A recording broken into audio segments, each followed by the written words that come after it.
ভিডিওটা দেখে সবাই অনেক খুশি হবেন।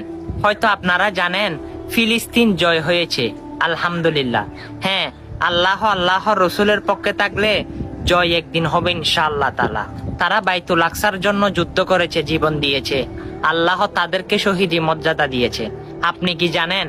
অবশ্যই আল্লাহর জন্য যদি জীবন দেন, আপনার গোসলের দায়িত্ব স্বয়ং আল্লাহ নিয়ে নে।